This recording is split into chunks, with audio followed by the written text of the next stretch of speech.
പ്രിയപ്പെട്ട എല്ലാവർക്കും നമസ്കാരം. അഗ്രവിഷനിലേക്ക് എല്ലാവർക്കും സ്വാഗതം. നമുക്കിന്ന് നമ്മുടെ സംസ്ഥാനത്ത് മൊത്തം മഴയാണ്.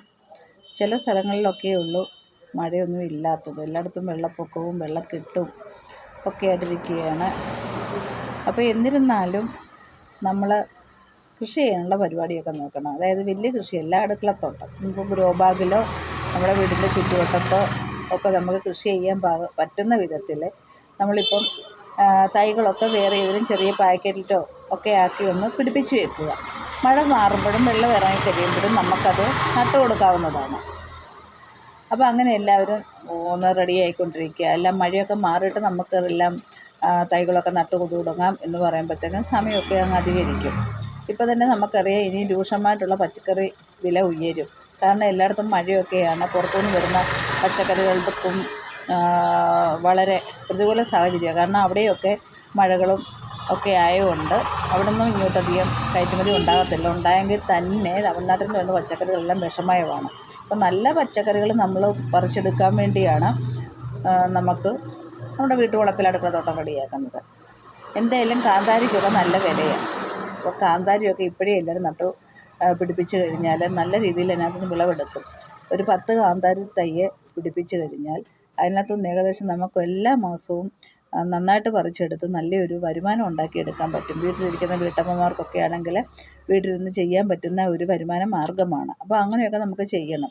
നന്നായിട്ട് അടിവളം ഇട്ട് വേണം കാന്താരി വെക്കാനായിട്ട്. വലിയ ഗ്രോ ബാഗിൽ വെക്കണം.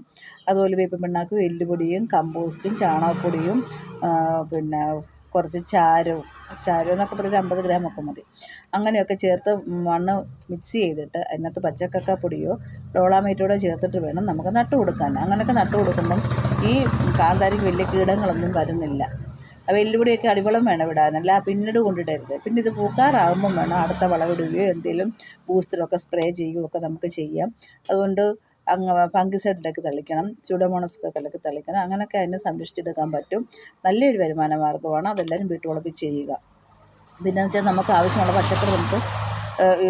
പച്ചക്കറിയല്ല പച്ചമുളക് നമുക്ക് വീട്ടുവളപ്പിൽ ഉണ്ടാക്കുകയാണെങ്കിൽ വിഷമില്ലാതെ നമുക്കതും ഉപയോഗിക്കാൻ പറ്റും. അങ്ങനെയൊക്കെ എല്ലാവരും ശ്രദ്ധിക്കുക. പിന്നെ വെണ്ട, വഴുതന, തക്കാളി ഇതൊക്കെ ആവശ്യാനുസരണം നമ്മൾ നട്ടുപിടിപ്പിക്കുക. എല്ലാം മഴയൊക്കെ മാറി കാലാവസ്ഥ ഇങ്ങനെ മാറി മറിഞ്ഞുകൊണ്ടേ ഇരിക്കും. കാലാവസ്ഥ നോക്കിയിട്ട് നമുക്ക് കൃഷി ചെയ്യാൻ നോക്കത്തില്ല. നമ്മൾ വലിയ രീതിയിലുള്ള കൃഷിയൊന്നുമല്ല ചെയ്യുന്നത്. നമ്മുടെ വീട്ടിലേക്ക് ആവശ്യമുള്ള സാധനങ്ങൾ കഴിയുന്നത്ര പറിച്ചെടുക്കാൻ പറ്റുന്ന രീതിയിൽ കൃഷി ചെയ്യുക. പിന്നെ മഴമറ ഒക്കെ ഉള്ള ആൾക്കാർക്ക് വലിയ കുഴപ്പമില്ല, അവർക്ക് അതിനകത്ത് കൃഷി ചെയ്യാൻ പറ്റും. കീടബാധയും മറ്റ് ശല്യങ്ങളും ഇല്ലാത്ത രീതിയിൽ ജൈവ കീടനാശിനികളൊക്കെ ഇടയ്ക്കിടയ്ക്ക് തളിച്ചു കൊടുക്കുക. അപ്പോൾ അതിനൊന്നും ആരും അമാന്തം കാണിക്കണ്ട. കൃത്യസമയത്ത് തന്നെ വളവും അതുപോലെ ഈ ജൈവ കീടനാശിനി കുമിൾനാശിനി ഇതൊക്കെ ഇട്ട് കൊടുക്കണം. പിന്നെ എനിക്ക് പറയാനുള്ളത്, നമ്മൾ സമയമില്ലെന്ന് ആരും പറയരുത്. ഓരോന്നിനും ഓരോ സമയമുണ്ട്. ആ സമയമൊക്കെ കൃത്യമായിട്ട് നമ്മൾ പാലിച്ചു കഴിഞ്ഞാൽ നമുക്ക് നല്ല രീതിയിലുള്ള ഒരു വിളവ് എടുക്കാൻ പറ്റും. അപ്പോൾ എൻ്റെ ഈ ചാനൽ കാണുന്ന എല്ലാവരും എന്നെ സബ്സ്ക്രൈബ് ചെയ്യണം. വീഡിയോക്ക് ഇഷ്ടമായ ലൈക്ക് ചെയ്യണം. ഓക്കെ.